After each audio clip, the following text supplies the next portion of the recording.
कहानी की शुरुआत होती है मैक्सिकन जंगल से। एक छोटा विमान मैक्सिकन जंगल में दुर्घटनाग्रस्त हो जाता है और उस प्राचीन जंगल में एक एक करके 9 जीवित बचे लोगों की हत्या कर दी जाती है। 9 दिन बाद मैक्सिकन सेना पीड़ितों का सफलतापूर्वक पता लगा लेती है, लेकिन इशिमोटो के पासपोर्ट के नीचे केवल 9 शव ही मिलते हैं। उन विचित्र 9 दिनों में क्या हुआ था और असली हत्यारा कौन है? नवीनतम उच्च रेटेड सस्पेंस से भरपूर अमेरिकी drama series 9 bodies in the Mexican morgue शुरू होने वाली है। विटिमारा से संयुक्त राज्य अमेरिका के लिए उड़ान भर रहे एक छोटे यात्री विमान में फ्लाइट अटेंडेंट उत्साहपूर्वक यात्रियों की सेवा कर रही हैं। एक गोरी महिला चिंता से खिड़की से बाहर देख रही है, सोच रही है कि विमान समुद्र में क्यों नहीं है, खासकर जब इसे बहुत पहले पहुंच जाना चाहिए था। फ्लाइट अटेंडेंट उसे आश्वस्त करती है कि पायलट मौसम के अनुसार उड़ान मार्ग को समायोजित करेगा और वे जल्द ही पहुंच जाएंगे। हालांकि यात्रियों को पता ना हो, कॉकपिट में पायलट बेतहाशा स्थिति से निपटने की कोशिश कर रहा है। जीपीएस पोजीशनिंग फेल हो गई है, संचार व्यवस्था बेवजह टूट गई है और सभी उड़ान उपकरण खराब हो गए हैं। पायलट नक्शे के अनुसार बड़ी मुश्किल से उड़ान भर पा रहा है, लेकिन दुर्भाग्य से ईंधन टैंक भी पूरी तरह से खाली है। पहाड़ों और प्राचीन जंगल को देखते हुए वह बस अपने फोन पर एक संदेश छोड़ सकती है। जब तक यात्रियों को कुछ गड़बड़ का एहसास होता है, तब तक विमान पूरी तरह से काम करना बंद कर चुका होता है। विमान एक प्राचीन जंगल में दुर्घटनाग्रस्त हो गया। सौभाग्य से यह विस्फोट नहीं हुआ और रुक गया। सभी यात्री जो उसमें बंधे थे सुरक्षित थे। एकमात्र बदकिस्मत फ्लाइट अटेंडेंट की टक्कर के दौरान गर्दन टूटने से मौत हो गई। बचे हुए लोग शांत हो गए और अलग हो गए। नीली वर्दी वाली महिला ने कैबिन का दरवाजा तोड़ने की कोशिश की, जबकि अश्वेत व्यक्ति और चश्माधारी व्यक्ति ने कॉकपिट को खोलने की कोशिश की। कप्तान पहले से ही बेहोश था। लकड़ी का एक मोटा टुकड़ा उसकी छाती में चुभ रहा था। सौभाग्य से कप्तान अभी भी जीवित था। विमान को सावधानीपूर्वक लकड़ी से दूर किया गया। तभी पंख में अचानक आग लग गई और सभी को धुएं की तेज गंध आई। अगर आग फैलती तो वे सभी जिंदा जल जाते। नीली वर्दी वाली महिला ने कैबिन का दरवाजा लात मारकर खोला। अजीब बात यह थी कि उसने आग बुझाने या भागने का विकल्प नहीं चुना। इसके बजाय उसने स्टोरेज कंपार्टमेंट खोला और बेतहाशा कुछ ढूंढने लगी।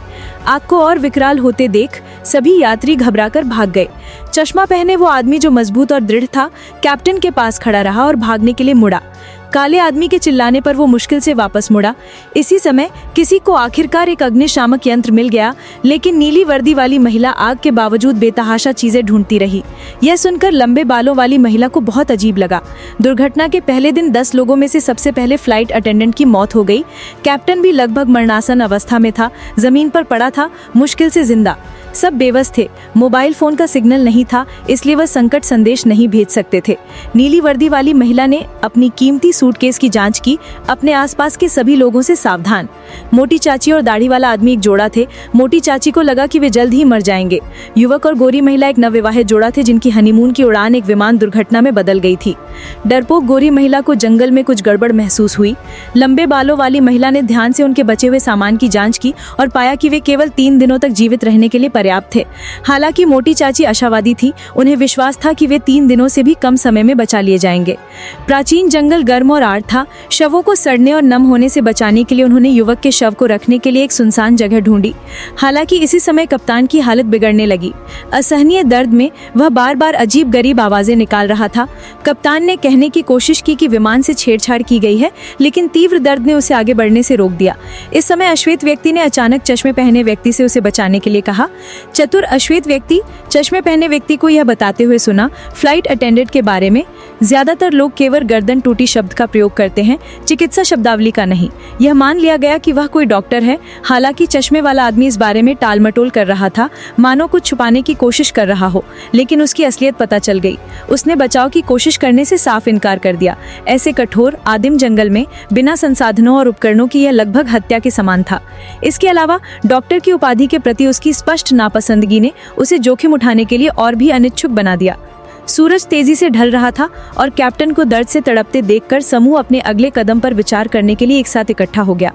बुजुर्ग आदमी ने सुझाव दिया कि सभी एक दूसरे को बेहतर तरह से समझें और अपने बचने की संभावनाओं को बढ़ावें, लेकिन लंबे बालों वाली महिला अनिच्छुक लग रही थी। बुजुर्ग आदमी ने पहले अपना परिचय देने पर जोर नहीं दिया। जैक एक इंश्योरेंस इन्वेस्टिगेटर था जो बीमा दावों के लिए जिम्मेदार था। एनी नाम की गोरी महिला ने दावा किया कि उसने अभी अभी डैनी से शादी की है और अपने हनीमून के लिए मैक्सिको जा रही है। दाढ़ी वाले डेविस और मोटी आंटी लीसा 30 साल का जोड़ा थे जो कई मोटल चलाते थे। मोटी आंटी लिसा ने अनुमान लगाया कि लंबे बालों वाली महिला ब्रिटिश थी। उसका नाम सोनिया था। यह स्वीकार करने के अलावा कि वह ब्रिटिश थी, बाकी सब अनदेखा करते हुए उसने डैनी से उसकी नौकरी के बारे में पूछा, लेकिन उसे एक संक्षिप्त इनकार मिला जिससे डैनी शर्मिंदा हो गई। चश्मे वाला आदमी करण नाम का एक पूर्व चिकित्सक था जो अब मेडिकल सामग्री बेच रहा था। नीली कमीज वाले व्यक्ति कार्लोस एक मैक्सिकन प्रोफेशनल पहलवान था। सभी के परिचय के बाद ऐसा लग रहा था कि उनमें कुछ खास विशेषताएं नहीं थीं, बस बचाव का इंतजार करना बाकी था। अश्वेत व्यक्ति ने दावा किया कि विमान दुर्घटना से ELT इमरजेंसी लोकेटर ट्रांसमीटर चालू हो जाएगा, लेकिन अगर यह दुर्घटना में क्षतिग्रस्त हो गया तो यह किस्मत पर निर्भर था। चूंकि ईंधन टैंक खाली होने के कारण दुर्घटना के दौरान विमान में विस्फोट नहीं हुआ, तो इसे दुर्भाग्य के बीच किस्मत का झटका माना गया। अश्वेत व्यक्ति का विश्लेषण काफी तार्किक था, जिसमें एक नेता जैसा भाव झलक रहा था, जिससे चश्मेधारी व्यक्ति नाराज हो गया। यह देखकर कि वह बचाव कार्य करने के लिए कहने पर भी तैयार नहीं था और उसके निर्देशों का पालन नहीं कर रहा था, तो अश्वेत व्यक्ति ने बस कंधे उचकाते हुए कहा, वरना तुम मूर्ख होगे। चश्मेधारी व्यक्ति को लगा कि वह अश्वेत व्यक्ति उसे फंसा रहा है। ऐसे माहौल में कैप्टन की सर्जरी करना आत्महत्या के समान था और वह बलि का बकरा नहीं बनना चाहता था। जब खाने का समय हुआ तो सभी लोग खाना बचाने के लिए थोड़ा थोड़ा ही बांट सकते थे। दाढ़ी वाले आदमी को दिल की बीमारी थी। उसके पास केवल 6 दिन की दवा बची थी, लेकिन वह शांत रहा, विश्वास करते हुए कि वह जल्द ही ठीक हो जाएगा। तभी कैप्टन की तरफ से करुणा क्रंदन की आवाज आई। करुणा से भरी गोरी महिला गुस्से से भड़क गई। न केवल उसे नजरअंदाज किया जा रहा था, बल्कि उसकी चीखें उसे पूरी रात जगाए रख रही थीं। सभी तुरंत सहमत हो गए और सबकी निगाहों के बोझ के तले चश्मेधारी आदमी अनिच्छा से कुछ भी करने को तैयार हो गया, भले ही इसका मतलब निश्चित मौत ही क्यों न हो। उसने कहा कि उसे परवाह नहीं कि वह आदमी मर भी जाए, लेकिन तभी उसे अचानक याद आया कि उसने ये शब्द कहे ही नहीं थे। चश्मेधारी आदमी अडिग रहा। चश्मेधारी आदमी ने उसका साथ कभी नहीं छोड़ा। जानलेवा खतरे से बचकर अब बस संक्रमण काल से उभरकर ठीक होना बाकी था। लेकिन हालात ने एक अजीब मोड़ ले लिया। देर रात को जब ज्यादातर लोग गहरी नींद में सो रहे थे, एक काला सा व्यक्ति भीड़ में अपना निशाना ढूंढ रहा था। कोई नहीं जानता था कि वह कौन है। डैनी विमान में गोरी लड़की को पकड़े हुए था और पहलवान कार्लोस वर्कआउट कर रहा था। अचानक वह काला सा व्यक्ति प्रकट हुआ। उसने मिठाई की बोतल उठाई और चुपचाप उनमें से एक की मार दी। अगली सुबह सब दंग रह गए। कैप्टन की तो मौत हो ही चुकी थी। हालांकि आंटी पैंग को पहले ही पता चल गया था, लेकिन उन्होंने कुछ नहीं कहा। डॉक्टर का मानना था कि कैप्टन ही उसकी मौत के लिए जिम्मेदार है और उसे उसकी सलाह सुनकर पछतावा हुआ और उसने एक खोई हुई जान का इंजाम अपने सिर ले लिया। फिर भी किसी को यह अंदाजा नहीं था, उनका हश्र भी कैप्टन के जैसा ही होगा, हमेशा के लिए वही मर जाना। एक छोटा विमान मैक्सिकन जंगल में दुर्घटनाग्रस्त हो गया। विमान के बचे लोगों ने उस प्राचीन जंगल में एक एक करके हत्याएं शुरू कर दी।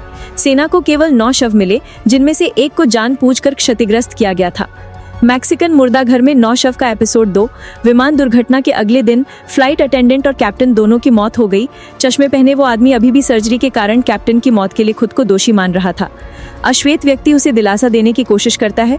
गर्म और नम वर्षावन में जाते हुए शवों के सड़ने और नम होने से पहले वह और अश्वेत व्यक्ति उन्हें ले जाने की तैयारी करते हैं।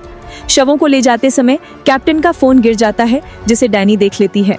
सबकी व्याकुलता का फायदा उठाकर डैनी चुपचाप फोन उठाकर छिपा लेती है। गोरी लड़की समझ नहीं पाती, सिग्नल नहीं आ रहा है और फोन भी ऑन नहीं है, तो फोन का क्या फायदा। डैनी कुछ नहीं बताती, बल्कि टॉयलेट पेपर का एक रोल उठाकर बाथरूम जाने का नाटक करती है। जाने से पहले वह बड़ी दाढ़ी भी ले जाती है। कैप्टन और फ्लाइट अटेंडेंट के शवों को चाकू से एक साथ रखने के बाद दोनों चले जाते हैं।